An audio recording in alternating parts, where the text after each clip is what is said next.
Welcome to Hard Talk. I'm Sarah Montague. Albania is the single most corrupt country in Europe, according to Transparency International. My guest today, Edi Rama, has promised to change that when he becomes the country's Prime Minister in September. A modern artist, he won international plaudits for transforming the capital, Tirana, when he was its mayor, not least by painting its grey buildings in bright colours.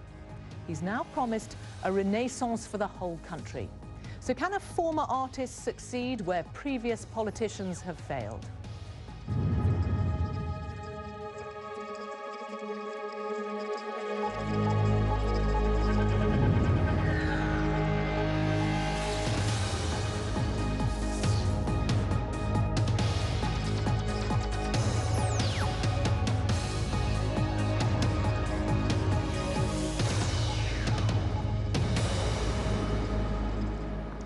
Edi Rama, welcome to Hard Talk.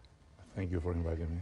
Why are you likely to be any more successful in cleaning up Albania than previous politicians have been? This has to be seen, but I think it's time for a clean-up of the country. A clean-up of the country, and we're talking about a country with immense problems. I mean, as I say, Transparency International say not only you're the single most corrupt country in Europe, and you're slipping down the rankings. You're also one of the poorest countries in Europe.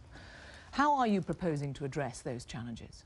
It's a country that has a bad reputation and, of course, not totally undeserved, but at the same time is a country with incredible potentials and with immense amount of talents living in the country or abroad. And just by giving you an example, after having won the elections, I've made an appeal to all the people that are young and talented, inside or outside the country, that want to join the new team for Albania. And the response is being incredibly positive. We have now nearly 10,000 people making their own application to serve the country. So, of course, this will go through competitions and all the set of procedures, but the response is incredibly good, and it means that there is hope and there is a very strong will to change. Okay, you talk about an image, a terrible image of the country, and one that's not entirely undeserved. You once described it as the image of a land of prostitutes and illegal immigrants. Do you think that is still the perception of the country?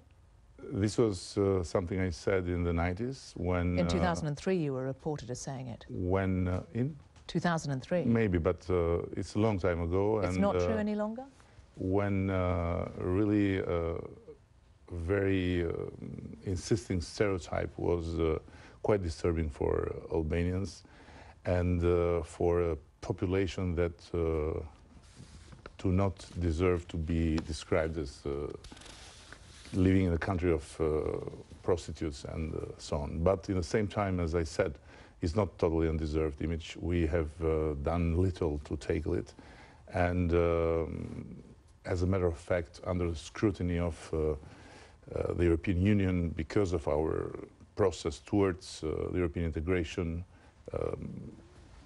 problems come out very clearly, and we need to tackle them. Okay, and we should explain, you have requested 3 times that the European Commission consider Albania as a candidate, just as a candidate, and it has rejected each of those applications. Each time it said you've not even got effectively a foot in the process because the reforms have not been significant enough. It's true, and it's also true that one of the main problems, maybe the most disturbing one for the international community, has been the elections. The integrity of the electoral process, and finally, after a long time and after many efforts and many sacrifices, I would say, from the Albanian people and the opposition I had the privilege to lead, we succeeded to have an election that was a normal one. And I think after having passed this test, now we can reasonably be optimistic about having finally a positive answer for our candidate status. What, you would expect that when?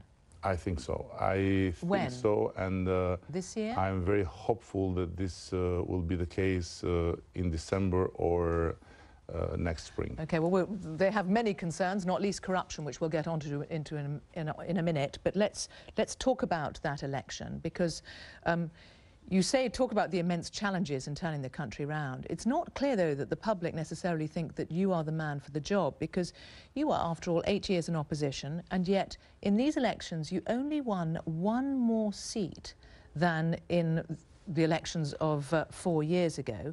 It was actually your coalition partner, Ilia Meta's Socialist Movement for Integration, that did very well out of these elections. It was Sali Berisha's government effectively thrown out. It was Ilia Meta's party who jumped from 4 to 16 seats. Now, this is a man who, we should be clear, you've chosen to go into government with him. He was in the past government, and yet only 2 years ago you said that he exemplified everything that was rotten about Albania. It's true that we had a difficult past in terms of our relation inside the family of the left. The coalition partner of today is a party that has been born out of a split of the Socialist Party some years ago. And he's been in with your rivals, your arch enemy. And yes, and so we decided to unite the whole left, to enter in this campaign together with a coalition that succeeded. And I would not go in the arithmetics of seats, because we have quite a different system than here. And I think that the amount of votes we got, each of us, and at the same time all together, is due mostly to the fact that Albanians saw a united force seeking for change. Okay, but let's talk about one of the things. There are many reasons, but one of the reasons that you fell out and were extremely critical of each other was an incident from a couple of years ago, video that appeared to show him discussing a bribe and boasting of his influence over the Chief Justice. And that was at the time when he was Deputy Prime Minister and Foreign Minister. Now, he has always denied that there was any wrongdoing. The Supreme Court dismissed the charges. And yet when they did, you were reported in the local media as saying that the ruling mocked the citizens of Albania and underlined what is another step toward an unjust regime. It's all true, and at the same time it's totally true that we need to look forward and to give to the Albanian people an alternative for change, which we did, and we won the elections on the base of a program for an Albanian Renaissance, and with very detailed promises. And so we are now in front of the test and in front of the exam of the Albanian people, and we have to prove. I know you want to look forward, and that is important, but it is also important to deal with really significant events in Albania's history. True. And that video caused a great deal of concern. There were anti-corruption demonstrations at which 4 people were killed by the National Guard who were shooting from Sali Berisha's office. And you have said, and those guards were 2 senior police officers were charged and were acquitted earlier this year. And you described it as today's decision was the most barbarous crime in post-communist Albania. Now, this all stemmed from something 2 years ago. So it's hard to see how you cannot deal with it. No, I don't think that it's up to me to challenge what I have said 2 years ago. I think that it's up to me to challenge the problems of the country together with everyone that is ready to do it. And as I said, we have 2 engagements, and one of the engagements is to follow with all the will the process that is supposed to bring in front of justice and is supposed to give the right decision against all of them that were responsible for the 21st of January So Ilia killings. Meta was not, although he was in government at the time and Deputy Prime Minister, he was not responsible? No, the killings have clear responsibilities, and these responsibilities have to be sorted out by the court. And we'll come on to that in a moment. But this man that you have chosen to go into government with will give seats in your government. You are confident that he is clean. In your renaissance of Albania, this is a man who you can do business with because he is clean, and you are confident of that. Again, I strongly believe that when one has to deal with corruption and when one has to deal with the deep problems created by corruption, has to keep in mind always that it's the system that corrupts people and not vice versa. I strongly believe that fighting corruption is about modernizing the system and making less and less possible for people to take advantages from a broken system. So as far as those guards were concerned, there were 4 killings, and you said, I assure everyone that the events of that day, 21st of January 2011, one of those events that cannot be forgotten without undergoing a just trial. And one of the things you said is there would be a public trial of the PD leader, Sali Berisha, who was Prime Minister at the time, that will begin after these elections. Are you proposing to put Sali Berisha on trial? No, I'm saying only that these events cannot be forgotten and cannot be judged in the old way that we are used to see the processes be transformed in farcical. And so we will take all we can as measures to provide the real assistance for the families of the victims, to provide the real assistance for a process that should be independent from the government. But the courts have dealt with it. It has gone to court. It's going on. It's going on. I think it's postponed. I don't know when. And despite what you said at the time and have said since, Sali Berisha will not be tried or put on trial in any way for this. But this is not about what I think or what I want. It's about justice system process. And when I talked about Sali Berisha, I said that he has all the responsibility in terms of moral and political responsibility. And when it so what is that? Is the fact that he's now out of government, was that effectively the trial? The trial was on election day and that's it? No. The trial has to go on, but in the basis of an independent process. What I can say, again, is that we will do everything we can to have a process where the families are assisted properly and where all the measures are taken to not let this be transformed in another farce.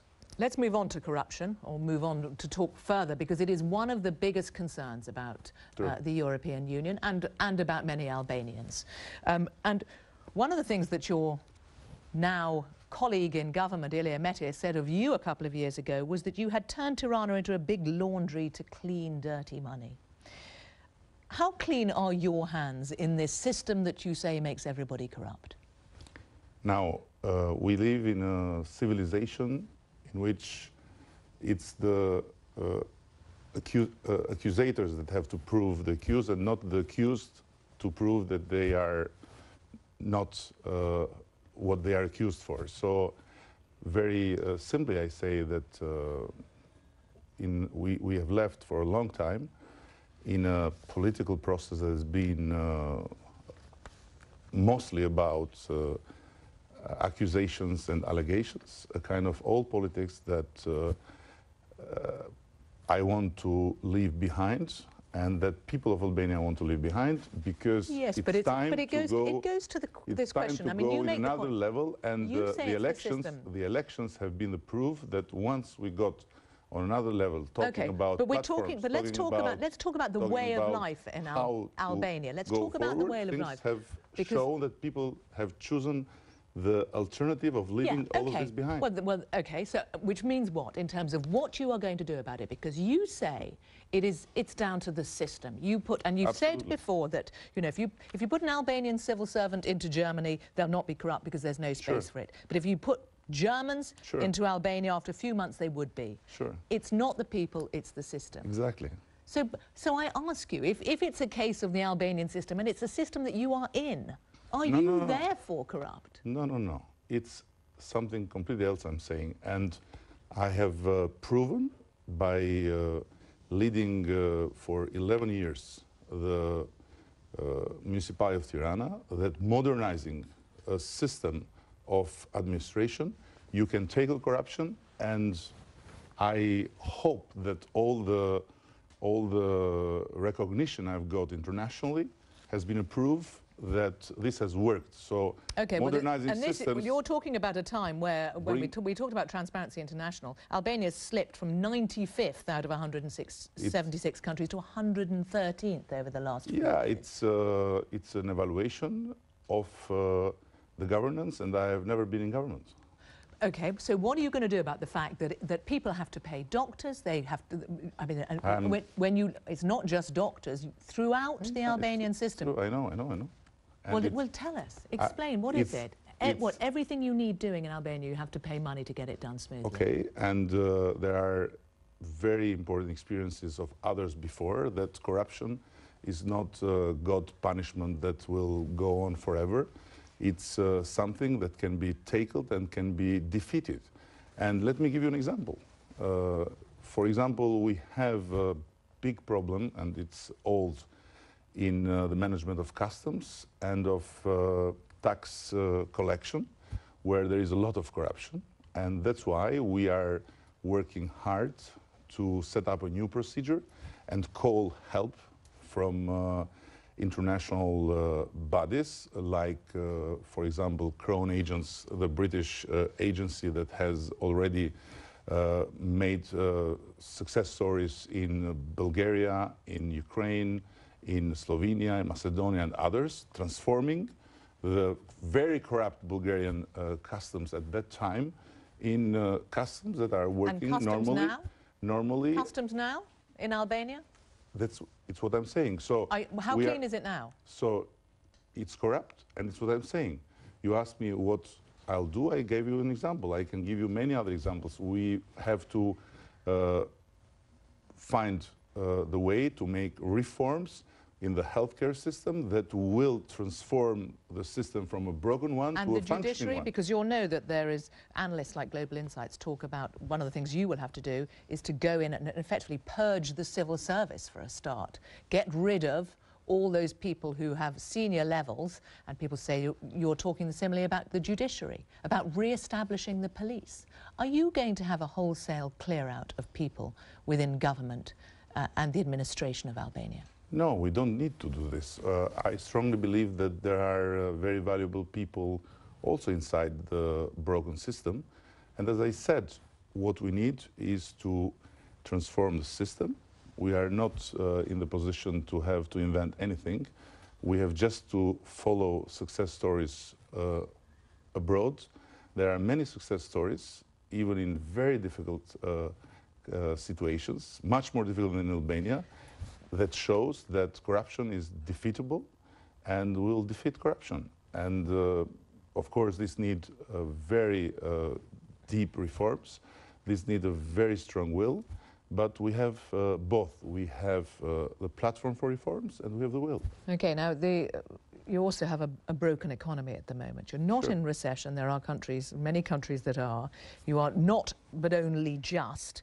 But you do have serious problems, which has led the World Bank's country manager for Albania, Ksenia Levosky, to say that your finances are in such a poor state, you need to go to the IMF for money. Will you? We are now waiting for a special program of IMF and World Bank that is supposed to make an assessment, an evaluation of the stability of financial sector. We have encouraged the governor of Albania to go further with it, and this program hopefully will end before we have to come out with a new budget. And it's a kind of program that give you the reality of the financial sector and also suggestions. And at the same time, we'll discuss very thoroughly about the opportunities that bringing in the IMF will have to give us. And what she has said, she's talked about your ambitious program. She said it may be ambitious, but there's no fiscal room for major investments. And the scale of the things that you're talking about doing, you've talked about creating 300,000 new jobs, scrapping the flat rate 10% income tax and introducing progressive rates, which would mean that 95% of working people are better off. It's difficult to see how you can afford that. That's why I'm elected, to do a difficult thing. Otherwise, why? Where are you getting the they money have to from? elect me. It's very difficult, but it's not impossible, because as you are insisting, and I think not without reason, we need to defeat corruption, and corruption and fiscal evasion take off a fair amount of money, and so bringing in at least 50% of it will give us a fair amount of money to do. So the money to pay for your changes to taxes and also for the free health care that you're promising will... No, this is a very, literate translation. When I talk about free healthcare, I have in mind the NHS. So we have... The NHS is not cheap. This is the health system in the UK. No, I say free for people. I'm not saying free for the state, because this doesn't exist. So we have a system in Albania that is practically totally broken, based on health insurances. And as a matter of fact, we have a very large amount of people out of the system because they cannot pay the health insurance because they are jobless. But it's still this case. These are things that cost money, and you are saying that it is going to come from cleaning up corruption. Is that where you're getting the money from? It's one of the ways to answer to the question. At the same time, of course, we have to create, because clean up corruption means also having a better environment for foreign investments, having more investments, having more revenues, and so on. So there's been talk of you being advised. We are not elected to invent the wheel. The wheel has been invented, so we need to follow the track of successful countries in fighting corruption and getting over. And are you being advised in that by Britain's former Prime Minister, Tony Blair? We have started to discuss, yes. What, some sort of...